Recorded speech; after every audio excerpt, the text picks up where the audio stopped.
Alright folks, out here at the Team Power Sports Garner location for the Can-Am Demo Day. So that should be pretty fun. We got to do a couple of quick laps around their little course here just to show that we understand the basic operations of the bike, and then we're going to get out on the road. So this should be fun. I'm a little nervous, never ridden one of these things before, but I guess I should be less nervous than on a regular motorcycle, right? Anyway, beautiful day. Why not ride some bikes, right?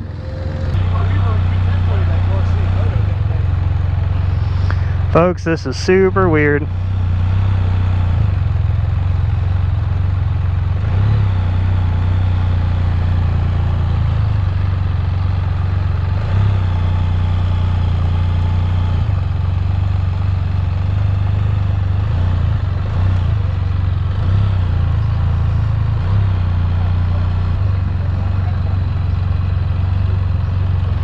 I love you, Sonic.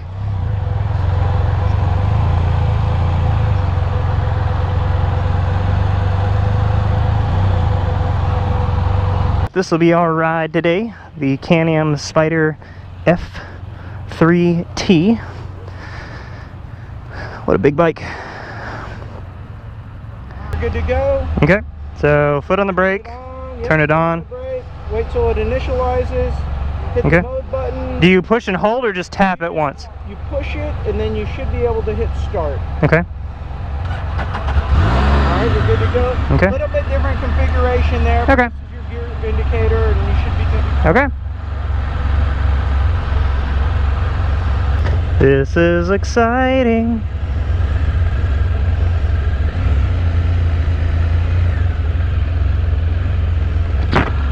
Bye, Mom. I love you.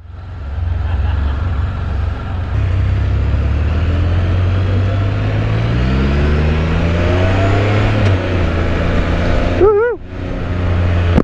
Gosh, this thing is weird.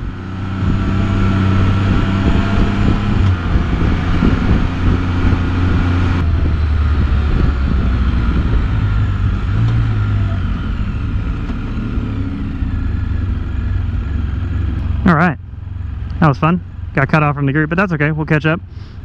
So, downshifts for you, which is nice.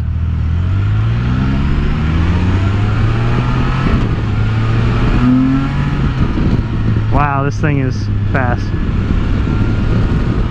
I'm getting hit a lot in the face with the wind, but I think that's because of the windscreen.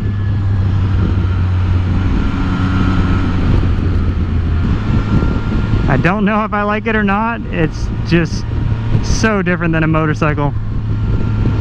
But it is nice and smooth and very comfortable.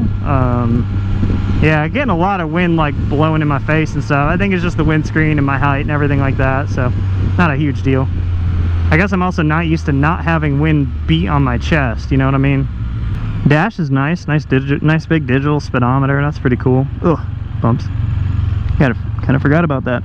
I avoided that pothole on my motorcycle in my mind, but not for reals. So yeah, pretty cool. A lot of controls, whatever. So again, F3-T. I don't know anything about this bike. I didn't do any research. You're not going to get any specs from me. You're just going to get like seat of the pants, how does it feel, you know, all that kind of stuff. The Manumatic stuff is pretty cool. It's weird not having levers up here, that's for sure. For those of you that didn't know, there is one brake pedal. That is your right foot, which would normally be your rear brake, but it's an integrated braking system on this.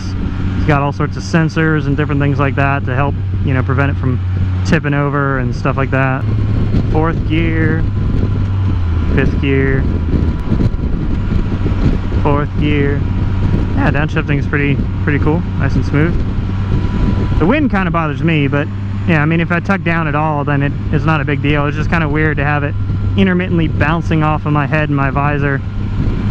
What's weird is that it almost doesn't feel like it does, and it doesn't feel stable. The way that this thing kind of shimmies in the road and all that kind of stuff is very different than a motorcycle, you know.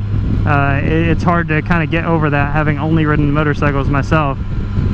Without much, you know, training, or, you know, with a very short learning curve, you can, you know, become pretty proficient on something like this.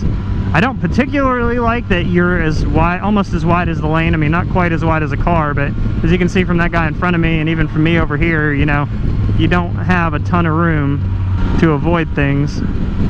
And if there's a pothole, you almost gotta pick which, you know, tire's gonna hit it, because you know it's gonna be a lot harder to dodge all of them.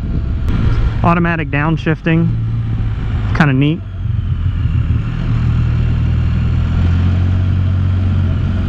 It's hard for me to see the turn signals. Maybe that's just me. I do have terrible vision.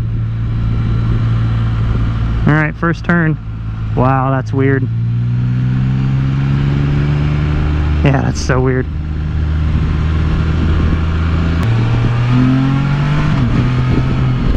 Woo! A little bit of a delay there in the shift, but you can feel this thing's ready to go. I do not know what size engine this is, so maybe I'll throw it up on the screen if I can be bothered to do any research, or you can just go look it up. I mean, not a big deal, right? I'm sure that once you're more used to riding this, you can kind of uncover your foot from the brake, but I got my foot kind of locked on the brake for now. That's just me, though. You do have a nice foot pad down here, though, that you can utilize if you want to. I'm just, you know, being sure that I'm staying safe on this thing and keeping the brake covered. So on the way over to the dealership this morning, my buddy Jay there, a couple Can-Ams back from me, actually owns the Can-Am. So I was riding behind him, and I told him it was kind of funny to see the suspension bobbling up and down and kind of handling the dips and stuff in the road. So it's neat. But I could see how you could be on this thing for a long time. I mean, I'm pretty relaxed, very comfortable seat, you know. What else? Yeah, just good overall experience. Only thing I don't like is the wind. I'd almost rather just have the wind be hitting me, because for me the wind is starting right up here about my visor or the top of my head. So if you're shorter, this little windscreen would be great, or maybe you'd want a taller one or something, I don't know, or just go with like a little sport, you know, one, or take it off or something, I don't know. Downshift? Nope, there it is. There it is. And down to first.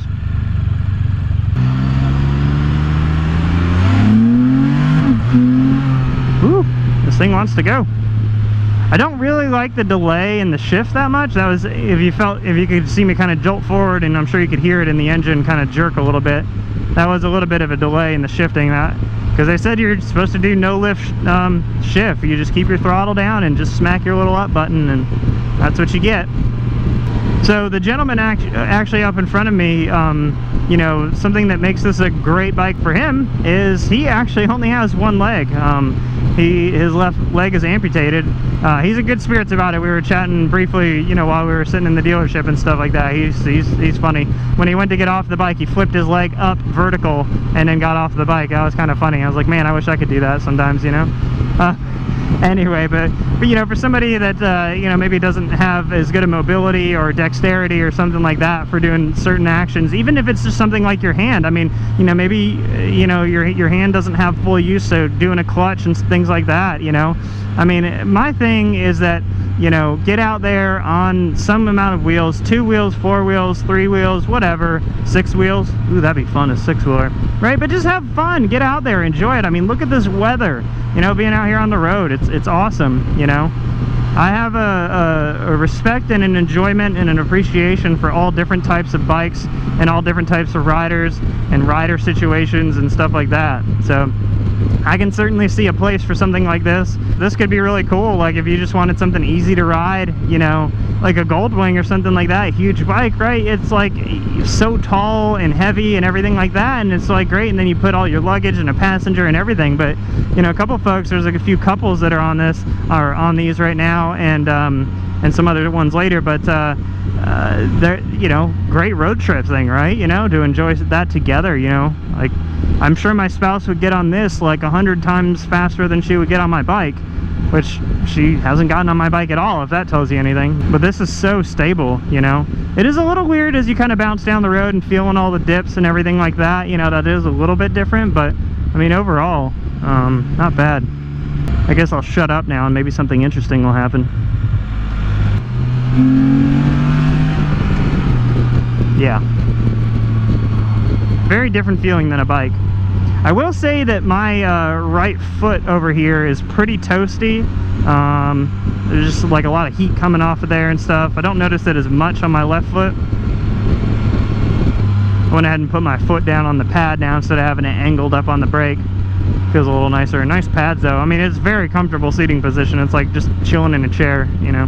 Not good at these ride reviews, so I hope that you're not looking at this as like a deciding factor on whether you get the bike or not, because I'm not going to be very helpful, unfortunately. But yeah, mirrors are good. Dash is pretty good. I find it a little hard to see whether your turn signals are on or not, but that's just me. I don't have very good vision, so take that with a grain of salt. This does have cruise control and some rider modes and, you know, things like that. I didn't get into all that today. This is obviously just a brief demo ride. Turning is so weird.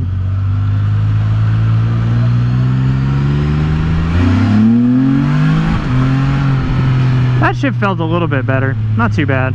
I bet if you really get on it, then it's not as bad. I just felt a little bit of a cut there.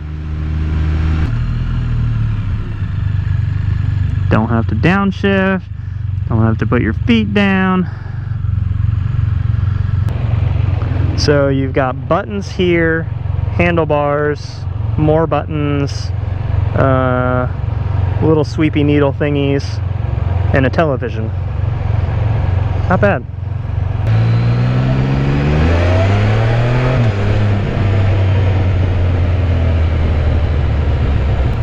Well, folks, that will conclude our Can-Am Spyder demo ride.